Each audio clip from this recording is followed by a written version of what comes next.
تو حضور نے فرمایا جو سورہ کہف کی 10 آیات زبانی یاد کر لے نا وہ دجال کے فتنے سے بچ جائے گا۔ اللہ توفیق عطا فرمائے۔ اس سورہ مبارکہ کی آیت نمبر 9 سے اصحاب کہف کا ذکر شروع ہوتا ہے۔ اصحاب کہف، جب حضرت عیسیٰ علیہ السلام کو اللہ کریم نے چوتھے آسمان پہ بلا لیا نا، تو دقیانوس نام کا ایک بادشاہ ہوا بنی اسرائیل کے اندر، بڑا ظالم تھا، اس نے گمراہی پھیلا دی، اور جو لوگ معاذ اللہ کفر اور شرک نہیں کرتے تھے انہیں قتل کروا دیتا۔ تو 7-8 نوجوان اپنا ایمان بچا کے بھاگے۔ او ہو اللہ اکبر، ساری دنیا مال بچا کے بھاگتی، وہ 7-8 نوجوان اپنا ایمان بچا کے بھاگے کہ یہ ہمیں کہیں کفر کی طرف نہ لوٹا دے۔ تو جا کے ایک غار کے اندر چلے گئے، تو ایک کتا بھی ان کے ساتھ ہو گیا۔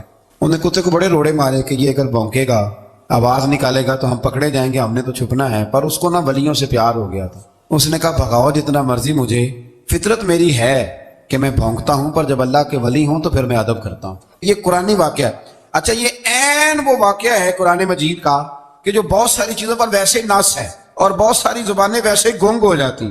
تو وہ 6-7 لوگ تھے، وہ چلے گئے غار کے اندر، جا کے انہوں نے پناہ لے لی۔ بادشاہ کو پتہ چل گیا کہ غار کے اندر ہے۔ اچھا، اللہ کی قدرت جیسے ہی داخل ہوئے انہیں نیند آ گئی، یہ سو گئے۔ اور قرآن مجید کہتا ہے، قرآن مجید کے یہ لفظ ہے کہ کتا غار کے منہ پر بازو پھیلا کے بیٹھ گیا، گویا اپنے مالکوں کی خدمت کر رہا ہے۔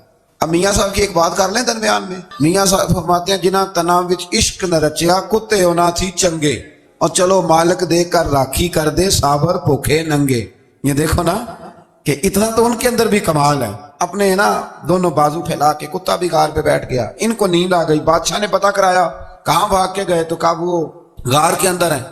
بادشاہ کہنے لگا کہ ان کی سزا یہ ہے کہ ایک دیوار چن دو غار کے منہ میں، غار کو بند کر دو۔ جس بندے کی ڈیوٹی لگائی نا غار چننے کی، بندہ بڑا نیک تھا، اس کو دیوار بنانے کا ذمہ دیا، اس نے نا دیوار بھی بنائی اور ایک تختی پہ نا سب کے نام لکھے، اور وہ تختی ایک صندوق میں رکھ کے وہاں بند کر دی، اور اسی طرح کی ایک تختی اس کے نیچے لکھا کہ ایک تختی ان کے ناموں کی نا میں مال خزانہ میں بھی بند کر رہا ہوں۔ اللہ تبارک و تعالیٰ کی قدرت کے بعد مفسرین نے لکھا ہے وہ 100 سال تک سوئے رہے، اور بعض نے لکھا ہے کہ 300 سال تک سوئے رہے۔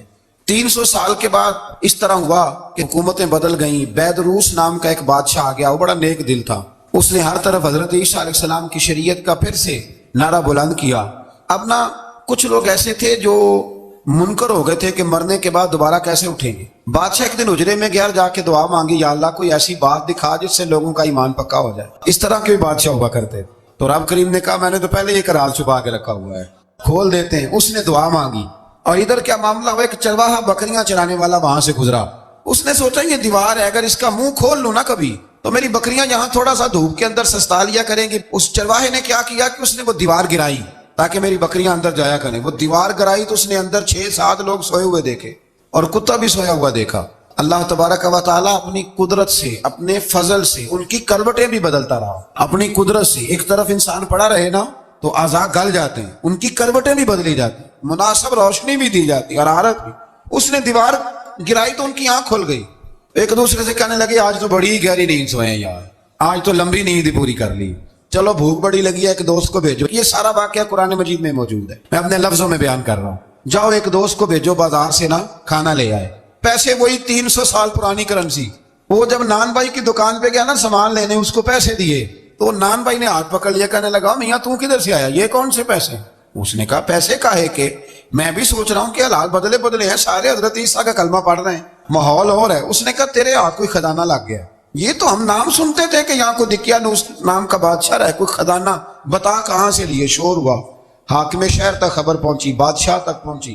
اس نے بتایا کہ بھائی ہم تو دقیانوس کے ڈر سے بھاگے ہیں، کل بھاگے ہیں یا آج سویرے، اتنا زیادہ ہمیں پتہ نہیں، کل یا آج سویرے بس نا اتنا سا ہمیں یاد ہے کہ ہم گئے تھے۔ بہرحال لوگ جمع ہو گئے، اکٹھے ہو گئے، غار تک پہنچے۔ اب جو غار کے اندر تھے وہ پتہ کہتے کہتے لگتا ہے ہمارا دوست پکڑا گیا ہے، پکڑا گیا ہے۔ تو اب بندے جمع ہو، وہ اندر ڈر رہے تھے، تسبیح کر رہے تھے، اللہ کو یاد کر رہے تھے۔ ادھر یہ پہنچ گیا جب ان لوگوں نے یہ جیتا جاگتا رب کے فضل کا نمونہ دیکھا، اور بادشاہ نے کہا کہ یہ کیا ہے؟ صندوق کھولا تو اس کے اندر وہ تختی لکھی تھی کہ یہ ان کے نام ہے، یہ دقیانوس سے ڈر کے بھاگے ہوئے ہیں، یہاں یہ سو رہے ہیں، اور اسی کی ایک تختی میں نے فلاں جگہ بھی دفن کیا، وہ تختی بھی وہاں سے نکل آئی۔ اب سب لوگوں کی آنکھوں میں آنسو آئے، اور سب کہنے لگے لا الہ الا اللہ، لا الہ الا اللہ، لا الہ الا اللہ۔ سب کہنے لگے ان اللہ علی کل شیء قدیر۔ جب ان کی بات پوری ہو گئی، لوگوں کے ایمان پختہ ہو گئے، تو اصحاب کہف کہنے لگے کہ ہمیں اب اجازت ہے، ہم پھر دوبارہ غار میں جاتے ہیں۔ وہ غار میں گئے تو رب نے پھر انہیں موت عطا فرمائی، نیند عطا فرمائی، تحفہ دیا۔ بادشاہ نے پھر اس کے آگے دیوار بنائی اور وہاں بادشاہ نے ایک مسجد تعمیر کرا دی، لوگ زیارت کرنے جاتے۔ یہ اصحاب کاف کا ذکر ہے۔ اب یہاں ہمارے مفسرین نے لکھا ہے کہ وہ جو کتا تھا نا وہ بھی ساتھ ہی تھا۔ اللہ قیامت والے دن اسے انسانی، یا تو انسانی شکل ملے گی، یا جیسے رب کا فضل ہوگا رب کریم اسے بھی جنت عطا فرمائے گا۔ اس نے تبلیغ کی دین کی، اس نے کیا کیا؟ تبلیغ کی، نمازیں پڑھی، روزے رکھے، حج کیا، 10 ہوتے صحیح اور سکیتا کی۔ اسی آنکھیں نا خدا کے فضل سے ہم پر ہے سایہ غوث اعظم کا، ہمیں دونوں جہاں میں ہے سہارا غوث اعظم کا۔ لوگ پریشان ہو جاتے ہیں، کہتے ہیں کس طرح کی بات کرتے ہو تم؟ میں نے کہا اصل میں تیرا عقیدہ کچا ہے۔ وہاں تو کتا چلا جائے ولی کے پاس تو رب اسے جنت دے دیتا ہے، تو جیگتا جاتا مومن جائے تو اللہ کیوں فضل نہیں فرماتا؟ اس سے آگے نا پھر آیت نمبر 32 ہے، اس میں اللہ تبارک و تعالیٰ نے 2 لوگوں کا واقعہ بیان کیا ہے۔ فرمایا ایک شخص کے انگوروں کے باغات تھے اور چاروں طرف سے انہیں کھجوروں کے درختوں نے گھیر رکھا تھا، اور درمیان میں کھیتی بھی تھی اور بیچ میں دریا بھی بہ رہا تھا، اور ان باغات نے بہت عمدہ فصل دی۔ ایک دن یہ شخص اپنے ساتھی سے کہنے لگا میرا مال اور افرادی قوت تم سے زیادہ ہے، مجھے یقین ہے کہ یہ باغ کبھی برباد نہیں ہوگا۔ اول تو مجھے قیامت کا یقین ہی نہیں معاذ اللہ، لیکن اگر قیامت آئی تو مجھے وہاں سے بھی بہتر مال ملے گا۔ اس کے دوسرے ساتھی نے کہا تو اپنی اصل کو بھول گیا ہے اور تو نے اپنے خالق کی ناشکری کی جو کہ وحدہ لا شریک ہے۔ اگر تم نے باغ میں داخل ہوتے وقت ماشاءاللہ لا قوت الا باللہ کہہ دیا ہوتا تو یہ تمہارے حق میں بہتر ہوتا۔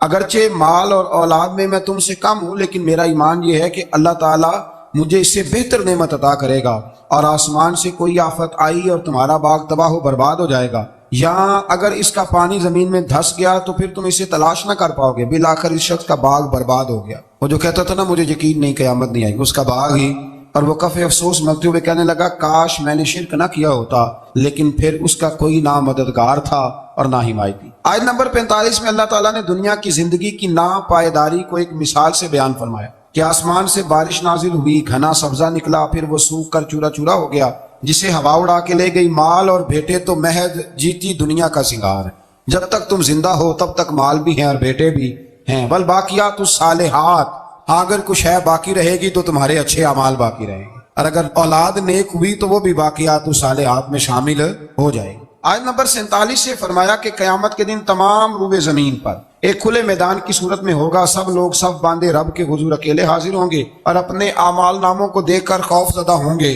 کہیں گے ہائے افسوس اس اعمال نامے کو کیا ہوا، اس نے نہ کوئی صغیرہ گناہ چھوڑا نہ کبیرہ، مگر سب کو شمار کیا۔ آیت نمبر 50 میں حضرت آدم علیہ السلام کو فرشتوں کے سجدہ، ابلیس کی نافرمانی اور شیطان اور اس کی ذریت کے انسان کے دشمن ہونے کا بیان۔ آگے پھر ذکر شروع ہو جاتا ہے حضرت موسیٰ علیہ السلام اور حضرت خضر علیہ السلام کا۔ یہ لفظ خضر بھی ہے اور خضر بھی ہے، یہ 2-3 طریقوں سے پڑھا جاتا ہے۔ حضرت خضر کے بارے میں مختلف روایات ہیں کہ یہ ولی ہیں کہ نبی ہیں، لیکن مضبوط رائے اکثر بزرگوں کی یہی ہے کہ یہ بھی اللہ کے نبی ہیں، اور بعض نے لکھا ہے یہ ہمیشہ سے زندہ ہیں۔ یہ 2 اللہ کے نبی حضرت الیاس علیہ السلام اور حضرت خضر علیہ السلام، یہ دونوں ہر سال حج میں بھی جاتے ہیں، کیونکہ ایک روایت ملتی ہے کہ محبوب کریم علیہ السلام حج پہ گئے تو فرمایا میں الیاس اور خضر کو پہاڑوں سے اترتے ہوئے دیکھ رہا ہوں۔ تو جن کو اللہ نے کھلی آنکھیں دی ہوتی ہیں پھر انہیں زیارت بھی ہوتی ہے، انہیں یہ نظر بھی آتے ہیں۔ حضرت خضر علیہ السلام کو اللہ نے علم لدنی عطا فرمایا۔ یہ علم لدنی اللہ جس کو اپنے پاس سے عطا کر دے اس کو علم لدنی کہتے ہیں۔ حضرت موسیٰ علیہ السلام ایک دن تقریر کرتے ہوئے کسی نے پوچھا کہ آپ سب سے بڑے عالم ہیں، فرمایا الحمدللہ۔ تو اللہ کریم نے فرمایا نہیں ہے موسیٰ کلیم آپ سے بڑے بڑے بھی ہیں، ہمارے یہاں مسئلہ ہے پا نہ پڑی، اور لوگ مناظرہ کرنے آتے ہیں۔ کئی دفعہ لوگ نا مسئلہ بتاتے ہیں تو میں کہتا ہوں جناب آپ نے بتا دیا کہ اب آپ نے حکم کرنا ہے۔ کبھی کبھی کچھ لوگ ایسی باتیں کرتے ہیں وہ جی آپ ایک بندے کا نام لیتے ہیں ذکر کرتے ہیں، تو میں نے کہا چلو ہم نے بھی کہیں کچھ پڑھا ہی ہوگا نا تبھی تو ذکر کرتے ہیں، لیکن جو آتے ہیں نا لوگ وہ مشورہ تو ہمارے دور میں ہے ہی نہیں، جس نے جو لائن پڑھ لیا ہے وہ اس میں پکا ہو گیا، سارا نہیں نہ پڑھا، سارا پڑھے پھر بات سمجھ میں آتی ہے۔ حضرت موسیٰ کلیم اللہ کے نبی ہیں اور کیا بات ہے ان کی، اور یہ بھی اللہ کا فضل ہوا حضرت موسیٰ نے یہ بات کی تبھی تو ہمیں اتنی شاندار حکمتوں کے پھول ملے، یہ بھی حضرت موسیٰ کا ہی کمال ہے۔ تو حضرت موسیٰ نے کہا کہ اے اللہ وہ جو مجھ سے بڑا ہے عالم ہے وہ کہاں ملے گا جس سے میں حکمت کی بات سیکھوں؟ تو فرمایا جہاں مجمع البحرین ہے نا 2 دریا ملتے ہیں وہاں وہ ملے گا۔ حضرت موسیٰ کلیم سے اللہ نے فرمایا کہ جاؤ جہاں 2 دریا ملیں گے نا وہاں تمہیں وہ شخص ملے گا۔ تو یا اللہ میں کس طرح؟ فرمایا زادرہ ساتھ لے جاؤ، کھانے پینے کا سامان۔ حضرت موسیٰ کلیم لے گئے، مچھلی بھی لے گئے۔ فرمایا یہ مچھلی جہاں تمہارے برتن سے نکل کے دریا میں داخل ہو، وہاں دریا میں شگاف پڑ جائے گا، وہاں وہ تمہیں شخص ملے گا۔ حضرت موسیٰ نے اپنے خادم حضرت یوشع بن نون علیہ السلام کو بھی ساتھ لیا۔ یہ بعد میں حضرت موسیٰ علیہ السلام کے جانشین ہوئے۔ یہ دونوں سفر پہ نکل گئے، ایک جگہ پہ پہنچے جہاں پہاڑ تھا، ساتھ دریا بھی تھا، اس کے نیچے آرام کرنے لگے۔ حضرت موسیٰ کلیم سو گئے تو یوشع بن نون علیہ السلام موجود تھے۔ مچھلی جھٹ سے نکلی، دریا میں داخل ہو گئی، وہاں راستہ بھی بن گیا۔ اب اٹھے حضرت موسیٰ کلیم، جب اٹھے تو فرمایا چلو چلیں۔ تھوڑا آگے جا کے فرمایا بھوک لگ رہی ہے، کھانا تو نکالو۔ انہیں یاد آیا، کہنے لگے حضور مچھلی تو دریا میں چلی گئی تھی۔ فرمایا تو نے بتایا ہی نہیں، وہی تو ہماری منزل تھی جہاں مچھلی دریا میں گئی۔ پھر وہاں سے واپس آئے قدموں کے نشانوں پہ، وہاں پہنچے جہاں مچھلی گئی تھی، تو وہاں ایک شخص لیٹا ہوا تھا چادر لے کے۔ آپ نے سلام لی تو انہوں نے کہا وعلیکم السلام یا موسیٰ کلیم اللہ۔ تو آپ نے فرمایا آپ کون ہیں؟ فرمایا میں وہی ہوں جس کو آپ تلاش کر رہے ہیں۔ تو فرمایا آپ نے مجھے کیسے پہچانا؟ فرمایا جس رب نے تمہیں بھیجا ہے نا، اس نے ہی مجھے بتایا ہے کہ موسیٰ آ رہے ہیں۔ اب حضرت خضر نے جو کچھ فرمایا وہ بڑا شاندار ہے۔ فرمایا موسیٰ کچھ باتیں ایسی ہیں جن کا آپ کو علم ہے اور مجھے نہیں، اور کچھ ایسی ہیں جن کا مجھے علم ہے اور آپ۔ اللہ اکبر، یہ کبھی ہماری سمجھ میں بات آ جائے، یہ کبھی سمجھ میں آ جائے، کچھ باتیں ایسی ہیں جس کا مجھے علم ہے، اور یہ بڑے بڑے سیانے بندے نہیں مانتے، بڑے بڑے میں عالم ہوں جی، تو آپ عالم ہیں میاں ایک شعبے کے، لیکن بہت سارے دنیا میں شعبے ہیں نا، دین کے عالم کا درجہ سب سے بڑا ہے، لیکن قانونی مشاورت کرنی ہے تو آپ وکیل سے کریں گے، گاڑی کے بارے میں پوچھنا ہے تو کسی مکینک سے پوچھیں، لیکن آپ بن کے نہ بیٹھ جائیں۔ فرمایا جس کا آپ کو علم ہے مجھے نہیں، اور جس کا مجھے علم ہے ان میں سے آپ کو نہیں۔ تو کہا میں پھر آپ کے ساتھ رہنا چاہتا ہوں اور میں وہ سیکھنا چاہتا ہوں جو آپ بتا رہے ہیں۔ تو حضرت خضر فرمانے لگے صبر کر لیں گے میرے ساتھ، یہ سب سے مشکل کام ہے۔ یعنی ہر بات کی تو یہاں لوگوں کو وضاحت چاہیے، کھانسے بھی تو آپ کو بتانا پڑے گا کھانسے کیوں، ہنسے بھی تو آپ کو بتانا پڑے گا ہنسے کیوں۔ بھئی بزرگ ہیں، بزرگوں کی باتوں میں حکمتیں ہوتی ہیں، لیکن ہم حکمت کی طرف جانے کو تیار نہیں ہوتے، ہمیں تو فوری طور پہ جواب چاہیے، حل چاہیے۔ حضرت موسیٰ علیہ السلام جناب خضر کے ساتھ چلے، فرمایا صبر کروں گا، میں چلتا ہوں آپ کے ساتھ۔ دریا کے قریب گئے کشتی میں بیٹھنے کے لیے، تو کشتی والوں نے حضرت خضر کو پہچان لیا، بغیر کرائے کے سوار کرایا، اور جب پار اترنے لگے تو حضرت خضر نے کشتی کا ایک تختہ ہی توڑ دیا۔ حضرت موسیٰ کہنے لگے یہ آپ نے کیا کیا؟ انہوں نے نیکی کی، آپ نے تختہ توڑ دیا۔ فرمایا آپ کو کہا تھا نا آپ نے صبر نہیں کرنا۔ فرمایا چلو میں صبر کروں گا۔ تھوڑا آگے گئے تو ایک نوجوان لڑکا، ابھی چھوٹی عمر ہے، وہ ملا۔ حضرت سیدنا خضر علیہ السلام نے اسے قتل ہی کر دیا۔ فرمانے لگے آپ نے قتل ہی کر دیا؟ ایک قرآن مجید ہے بھائی، میں کبھی کبھی سوچتا ہوں یہ ہم کسی درویش کی بات سناتے تو بندے ہٹ جاتے، فتوے نکلتے کہ نہ نکلتے؟ میرا خیال ہے ہر مسجد سے نکلتے، اور فتوے ایک ایک جتنے مسجد میں نمازی ہوتے سب کے ہاتھوں میں فتوے ہوتے۔ قتل کر دیا، قتل ہی ہو گیا بندہ۔ تو حضرت سیدنا موسیٰ علیہ السلام فرمانے لگے آپ نے قتل ہی کر دیا۔ فرمایا میں نے کہا تھا نا آپ نے صبر نہیں کرنا۔ آپ فرمانے لگے چلو اگر اب میں بولا نا تو بے شک آپ مجھے علیحدہ کر دیجیے گا۔ حضرت موسیٰ کلیم اب بولا تو علیحدہ کر دے۔ ایک بستی میں داخل ہوئے، بستی کے لوگوں سے پانی مانگا تو انہوں نے پانی بھی نہ دیا، آرام کرنے کو جگہ بھی نہ دی، پر وہاں ایک دیوار گر رہی تھی، حضرت خضر علیہ السلام نے سیدھی کرنی شروع کر دی، ساری دیوار بنائی۔ تو حضرت موسیٰ کہنے لگے کن لوگوں کی خدمت کر رہے ہو جنہوں نے پانی بھی نہیں دیا، جنہوں نے پانی تک نہیں پوچھا؟ فرمانے لگے بس بھیا آپ نے وعدہ کیا تھا کہ اب بولیں گے تو بے شک علیحدہ کر دینا، آپ بولیں اب آپ کا اور میرا ساتھ زیادہ نہیں چل سکتا، آپ بولیں۔ جو بول پڑے نا غلامی کرے تو رستے لمبے چلتے ہیں، اور جو بولے نا جس کو وضاحتیں چاہیے ہو وہ غلام نہیں ہوتا، اس کے ساتھ پھر باتیں لمبی۔ ہاں تو آنکھ بند کر کے چل، ہاں آزم جاتے لائیے ہی نہ تجھے لائیے تھے، اور پھر آنکھ بند کر کے پیچھے چل کے بات ختم ہو گئی۔ حضرت خضر علیہ السلام نے جب کہا نا کہ اب آپ کا وعدہ ختم ہو گیا، فرمایا میں آپ کو جانے سے پہلے حکمت بتاتا ہوں، یہ وہ علم ہے جو اللہ نے مجھے اپنے پاس سے عطا فرمایا ہے، یہ وہ ہے جو علم لدنی ہے۔ کہا جناب کیا مطلب؟ فرمایا وہ جو میں نے تختہ توڑا تھا نا، تو یہ مسکین بچے ہیں جن کی کشتی تھی، تو دریا کے اس پار بادشاہ کھڑا تھا، وہ جو صحیح صحیح کشتیاں ہوتی تھی قبضے کر لیتا تھا، اور جو تھوڑی سی ٹوٹی پھوٹی ہوتی تھی نا وہ چھوڑ دیا کرتا تھا، تو میں نے تھوڑی سی کشتی ان کی اس لیے توڑ دی ہے تاکہ دیکھے گا تو چھوڑ دے گا، اس لیے میں نے بھلا کیا ہے۔ اور فرمایا وہ جو بچہ میں نے قتل کیا نا وہ شروع سے ہی کفر کا دل دادا تھا، اس کے ماں باپ نیک تھے، اگر بڑا ہوتا جوان ہوتا تو ہو سکتا ہے ماں باپ کو بھی کفر میں مبتلا کر دے، اب اس کے بدلے اللہ انہیں صالح بیٹا عطا فرمائے گا، تو یہ بھی میں نے اللہ کے دیے ہوئے علم سے کیا۔ اور فرمایا یہ جو دیوار میں نے نبی ہو کے یا ولی ہو کے مزدوری کر کے دیوار بنائی ہے نا، اللہ اکبر، فرمایا یہ دیوار عام لوگوں کی نہیں، یہ یتیم بچوں کا خزانہ ہے دیوار کے نیچے، یہ گر جاتی تو خزانہ ظاہر ہو جاتا، اور بچائی اس لیے ہے کہ وَكَانَ أَبُوهُمَا صَالِحًا، ان بچوں کا باپ نیک آدمی تھا، ان کا باپ قاضی ثناء اللہ صاحب پانی پتی فرماتے ہیں ڈائریکٹ باپ نہیں تھا، 7ویں نسل میں جا کے باپ بنتا تھا، سن لیں یہ بھی بات، ایک بندہ نیک ہو تو اس کی 7 نسلوں تک رب خزانوں کی بھی حفاظت فرماتا ہے۔ اب آپ اندازہ فرمائیں کہ بات کتنی دور تک جاتی ہے۔ بزرگوں کی باتوں میں نا حکمتیں ہوتی ہیں، دانائیاں ہوتی ہیں۔ یہ طریقت کے جو لوگ ہوتے ہیں انہیں سبق یہ دیا جاتا ہے کہ آمنا وصدقنا، ماننا ہے اور تصدیق کرنی۔ ہمارا معاملہ یہ ہے کہ یہاں وضاحت دینی پڑتی، وہ جی وہاں کیا ہوا تھا، وہ جو گاڑی آپ کے پاس ہے تو وہ کہاں سے آئی، تو وہ جو کل آپ نیا جوڑا پہن کے آئے تھے تو وہ کدھر سے آیا۔ تو جو لوگ وضاحتیں مانگتے ہیں وہ اپنے نہیں ہوتے، ان کا غلامی کا رشتہ نہیں ہوتا۔ حبیب اور ہوتا ہے، شریک اور ہوتا ہے۔ شریک وضاحتیں مانگتے ہیں، حبیب محبت کرتے ہیں۔ ہمارا آج سب سے بڑا المیہ یہ ہے، سب سے بڑا، کہ ہم کسی حکمت کے تحت کوئی بندہ اگر کوئی کام کر رہا ہے تو مجبوری ہے کہ ہمیں وہ حکمت بتائی جائے۔ ایسا نہ کریں۔ یہ طریقہ حضرت غوث اعظم رضی اللہ تعالیٰ عنہ، حضور غوث پاک رضی اللہ تعالیٰ عنہ کو ایک شخص ملنے آ گیا، ملا علی قاری نے لکھا ہے، آپ کے ایک مرید نے کہا چل میرے پیر سے ملنے، کہنے لگا میں نہیں جاتا ملنے کسی پیر شیر سے، کہا نہیں آؤ تو صحیح۔ وہ آیا نا تو اس نے دیکھا کہ 50 گھوڑے عربی نسل کے کھڑے ہیں غوث پاک کے دروازے، موٹے تازے چوڑے عربی نسل کے گھوڑے۔ اس کے ذہن میں خیال آیا، کہنے لگا یار سواری کے لیے اگر رکھے ہیں تو ایک بھی کافی تھا، 50 کی کیا ضرورت تھی؟ اللہ اکبر۔ اب واقعی 50 کھڑے تھے، مرید کے پاس جواب ہی کوئی نہیں تھا، کہنے لگا یار پتہ مجھے بھی کوئی نہیں، لیکن حضرت صاحب نے رکھے ہیں تو حکمت ضرور کوئی ہوگی۔ اللہ اکبر۔ وہ چلے گئے واپس، وہ روز تنقید کرتا، کیسا تیرا پیر ہے 50 گھوڑے رکھے ہوئے، کیسے تیرا پیر ہے 50 گھوڑے رکھے ہوئے۔ کچھ دن گزرے تو ملا علی قاری کہتے ہیں وہ اعتراض کرنے والے کے پیٹ میں کوئی تکلیف ہوئی، بغداد کے سب سے بڑے طبیب کے پاس گیا، اس نے کہا تیرا تو جگر تباہ ہو گیا ہے، عربی نسل کا ایک گھوڑا چاہیے، اس کو ذبح کریں گے، اس کا جگر نکالیں گے، اس کی دوائی بنا کے تجھے کھلائیں گے اور 50 گھوڑے ہوں گے تو بچے گا۔ اب پریشان ہو گیا، کہنے لگا گھوڑے ہیں تو صحیح، پر جو میں حال کر رہا ہوں گا گھوڑے تو نہیں ملیں گے، میرا تو جوتوں والا کام ہے، وہ شاید مل جائیں۔ لیکن جب انسان مرنے لگتا ہے تو پھر اس کو ڈوبتے کو تنکے کا سہارا۔ اپنے دوست کے پاس گیا، کہنے لگا چل تیرے پیر کے پاس چلیں۔ اس نے کہا تجھے نہیں لے کے جانا، تو تنقید کرتا ہے، کہتا ہے ایک دفعہ چاہیے کیا، کہا گھوڑے، کہنے لگا تیرے لیے رکھے ہیں کوئی، جا دوڑ جا، میرے حضرت صاحب کی ضرورت کیا ہے۔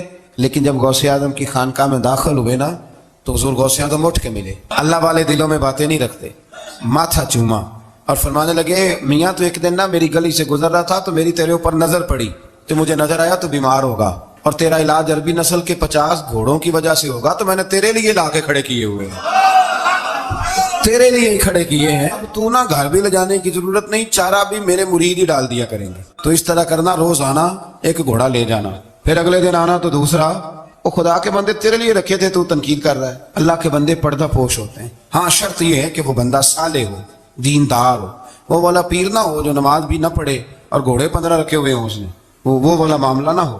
تو میرے عزیز یہ یاد رکھیں کہ اللہ تبارک و تعالیٰ کا بندہ جب آپ کا روحانی علاج کرتا ہے نا، روحانی علاج سے مطلب جادو ٹونے کا علاج نہیں، روحانی علاج وہ ہوتا ہے کہ میرے گناہوں کا علاج ہو جائے، حسد بغض کینہ عداوت یہ نکل جائے۔ تو وہ کچھ ایسے نسخے بتاتا ہے جو سمجھ میں مرید کی نہیں آتے لیکن وہ ضروری ہوتے ہیں۔ انہی نسخوں کو استعمال کرنے سے انسان کا فائدہ ہوتا ہے۔ جی کرنے والے لوگ ہمیشہ کامیاب رہتے ہیں، وہ ماں باپ کے آگے کریں، استاد کے آگے کریں، شیخ کے آگے کریں۔